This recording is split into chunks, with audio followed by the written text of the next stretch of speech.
Every man walked away when they saw her limp. Then one rancher asked this question, and she finally found home. Subscribe to Wild Sky Stories' new emotional tales every day. The stagecoach rattled to a stop in the dusty town of Silver Creek, and Marigold Hayes stepped down carefully, gripping the worn handle of her traveling bag. The afternoon sun beat down mercilessly, and she could feel the stares of the townspeople even before her feet touched the ground. She had traveled 300 miles on the promise of a new beginning. The letters had been warm, hopeful, filled with words about partnership and building a life together. Mr. Thomas Wheeler had written that he needed a wife, someone strong and capable, to help him run his general store. Marigold had been honest in her letters. She had told him about her limp, the result of a fever that had struck when she was 7 years old. She had told him that she walked slowly, that her left leg was weaker than her right. He had written back that it did not matter to him. But standing there on the wooden boardwalk, watching Thomas Wheeler's face change from anticipation to disappointment, Marigold knew that it had mattered very much indeed. He was a tall man with a thin mustache and eyes that grew cold the moment he saw her walking toward him. She moved with the uneven gait she had carried all her life, her left foot dragging slightly with each step. Thomas Wheeler removed his hat and held it against his chest. He did not reach for her bag. He did not offer his hand. "Miss Hayes," he said, and his voice was polite but distant. "I am afraid there has been a misunderstanding." Marigold felt her heart sink, but she kept her chin raised. She had learned long ago that letting people see her pain only gave them more power over her. "A misunderstanding, Mr. Wheeler. I did not realize the extent of your condition." He cleared his throat. "My store requires someone who can move quickly, who can carry supplies and assist customers. I am afraid you would not be suitable." The words struck her like stones, but Marigold did not cry. She had stopped crying over such things years ago. "I understand," she said quietly. "Perhaps you could direct me to the boarding house." Thomas Wheeler pointed down the street without meeting her eyes, then turned and walked away, leaving her standing alone with her single bag and the weight of rejection pressing down on her shoulders. The boarding house was run by a widow named Mrs. Patterson, a woman with kind eyes and flour-dusted hands. She gave Marigold a small room at the back of the house and charged her half price when she saw how little money the young woman carried. "There are other men in this territory looking for wives," Mrs. Patterson said gently, pouring Marigold a cup of tea. "Do not lose hope, dear." Over the following weeks, Marigold answered 3 more advertisements. Each time, she traveled to meet a potential husband. Each time, she was honest about her condition before she arrived. And each time, she was rejected. The first was a farmer named Harold Bennett, who looked at her leg and shook his head slowly. "I need someone who can work the fields alongside me," he said. "I am sorry." The second was a widower with 3 children who needed a mother. His name was George Caldwell, and when Marigold arrived at his small farmhouse, his oldest daughter took one look at her and whispered something in her father's ear. George Caldwell had the decency to look ashamed, but he still sent Marigold away. The third was a banker in a neighboring town. He was polite but firm. "My position requires a wife who can host social gatherings," he explained. "Someone who can dance at town function. I am sure you understand." Marigold returned to Silver Creek with her savings nearly gone, and her hope fading like morning mist under the harsh western sun. She sat in her small room at the boarding house and stared at the wall, wondering if perhaps her mother had been right all those years ago. "You will never find a husband," her mother had said when Marigold was 16. "No man wants a wife who cannot keep up with him. You should accept your fate and be grateful that we keep you." Marigold had spent years trying to prove her mother wrong. She had learned to cook and sew and manage a household. She had educated herself, reading every book she could find. She had saved every penny from her work as a seamstress until she had enough to answer the advertisements in the matrimonial papers. But perhaps her mother had been right after all. Mrs. Patterson knocked on her door that evening and handed her a piece of paper. "There is a rancher looking for help," she said. Not a wife, just someone to cook and clean and keep his books. His name is Samuel Brennan, and his ranch is about 10 miles outside of town. He is a good man, Marigold. Honest and fair. Perhaps it would be a start. Marigold looked at the paper. The handwriting was neat and practical, listing the duties and the wages being offered. It was honest work, and honest work was not something to refuse. The next morning she borrowed a horse and buggy from the livery stable and made her way to the Brennan ranch. The land spread out before her in rolling hills of golden grass, dotted with cattle that grazed peacefully under the wide blue sky. The ranch house was modest but well maintained, with a wide porch and windows that caught the morning light. Samuel Brennan came out to meet her when he heard the buggy approaching. He was a tall man, broad-shouldered, with dark hair touched by gray at the temples, and eyes the color of withered wood. He moved slowly, and Marigold noticed that he favored his right leg slightly. He did not stare at her limp when she climbed down from the buggy. He simply nodded and extended his hand. "Miss Hayes?" he asked. "Yes, sir. I am Samuel Brennan. Thank you for coming all this way. Please, come inside. I have coffee made." The ranch house was clean but clearly lacking a woman's touch. There were no curtains on the windows, no flowers on the table, no small comforts that made a house feel like a home. But the floors were swept and the dishes were washed, and Marigold could tell that Samuel Brennan took pride in his home even if he did not know how to make it welcoming. He poured her a cup of coffee and sat across from her at the kitchen table. He did not make small talk. He simply looked at her with those quiet, thoughtful eyes and waited for her to speak.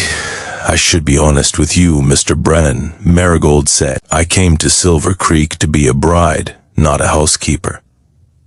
I have been rejected 4 times because of my leg. I do not want to waste your time if my condition will be a problem for you." Samuel Brennan took a long sip of his coffee. When he set the cup down, there was something in his eyes that Marigold could not quite read.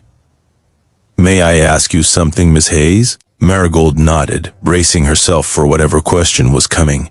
"When the men rejected you," Samuel said slowly, "did any of them ask you what you were capable of? Did any of them ask you what you had accomplished in your life despite your leg? Did any of them take the time to learn who you are?" Marigold felt something tighten in her chest. She shook her head slowly. "No," she whispered. "They just looked at me and saw what I could not do." Samuel Brennan nodded. He rose from his chair and walked to the window. And Marigold saw clearly now that his right leg was stiff. He moved with the careful gait of someone who had learned to compensate for an old injury. "I was thrown from a horse 12 years ago," he said, his back still turned to her. "Broke my leg in 3 places. The doctor wanted to take it off, but I refused. It healed wrong, and I have walked with this limp ever since." He turned to face her. "My wife died 3 years ago. She was the only person who ever looked at me and saw something more than a broken-down rancher with a bad leg." Marigold felt tears burning behind her eyes, but she blinked them back. "I am sorry for your loss."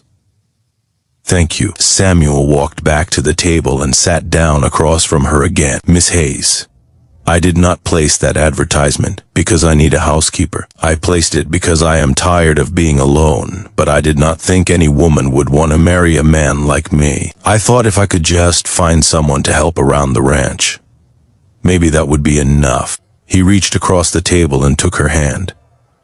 His palm was rough and calloused from years of hard work, but his touch was gentle. "So here is what I want to ask you," he said. "Forget about what you cannot do. Forget about what those other men said. Tell me, Marigold Hayes, who are you? What do you dream of? What makes you laugh? What breaks your heart? Tell me the things that matter, and let me decide for myself whether you are worth knowing." Marigold stared at him. In 27 years of life, no one had ever asked her such a quest. Iron. No one had ever looked past her limp and asked to see the person underneath. The tears she had been holding back began to fall, sliding down her cheeks and dropping onto the scarred wooden table. She did not try to hide them. I am a woman who has spent her whole life being told she is not enough, she said, her voice breaking. I am a woman who taught herself to read Latin because I wanted to prove that my mind was strong even if my body was weak. I am a woman who once stayed up for 3 nights straight to sew a wedding dress for a bride who could not afford one, and I did not accept a single penny for my work. I am a woman who dreams of having a home of my own, with a garden full of flowers, and a kitchen that smells like fresh bread. I am a woman who laughs at the way puppies trip over their own feet, and I am a woman whose heart breaks every time someone looks at me and sees only what is wrong. Samuel Brennan listened to every word. He did not interrupt. He did not look away. When she finished speaking, he squeezed her hand gently. That is who you are, he said, and that is the woman I want to know better. Marigold stayed at the ranch that day. She cooked dinner in Samuel's kitchen while he tended to the cattle. They ate together on the porch as the sun set over the hills, painting the sky in shades of orange and pink. They talked about their lives, their losses, their hopes for the future. Samuel told her about his wife, a woman named Ruth who had loved fiercely and completely. He told her about the emptiness that had filled his life since she passed. The silence that seemed to grow louder with each passing year. Marigold told him about her childhood, about the fever that had stolen the strength from her leg, about the parents who had treated her like a burden rather than a blessing. She told him about the years she had spent saving money for a chance at a new life, only to have that chance slip through her fingers again and again. When the stars came out, Samuel walked her to the buggy. He helped her climb up, his hand steady and strong beneath her elbow. Will you come back tomorrow? He asked.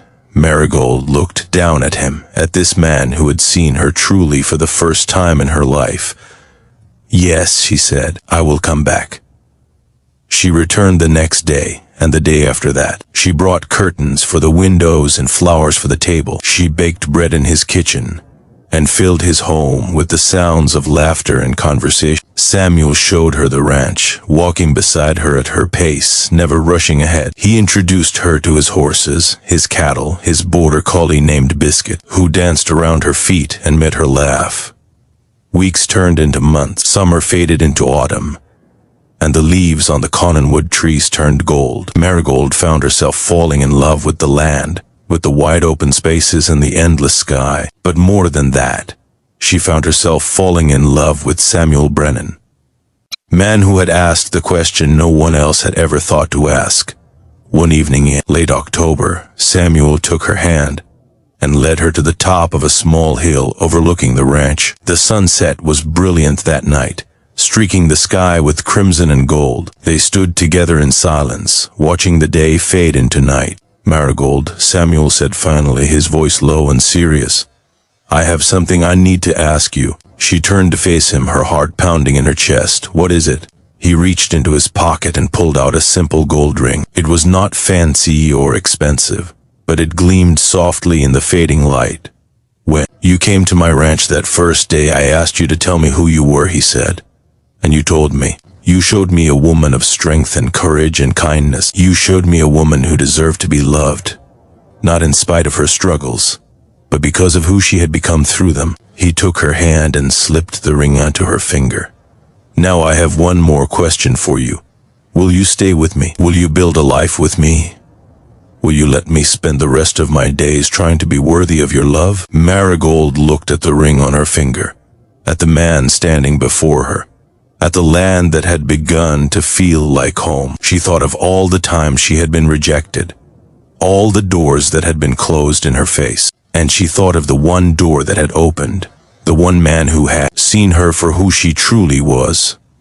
Yes, she said, her voice steady and sure. Yes, Samuel, I will stay. He pulled her into his arms and held her close, and Marigold felt something she had never felt before. She felt whole. She felt valued. She felt loved. They were married 3 weeks later in the small church in Silver Creek. Mrs. Patterson made the cake, and the whole town turned out to celebrate. Thomas Wheeler was there, standing in the back, and Marigold saw the regret in his eyes. But she did not spare him more than a passing glance. He had seen only her weakness. Samuel had seen her strength. That night, Marigold stood on the porch of her new home, looking out at the stars scattered across the endless sky. Samuel came to stand beside her, slipping his arm around her waist. "What are you thinking about?" he asked. "I am thinking about how strange life is," she said.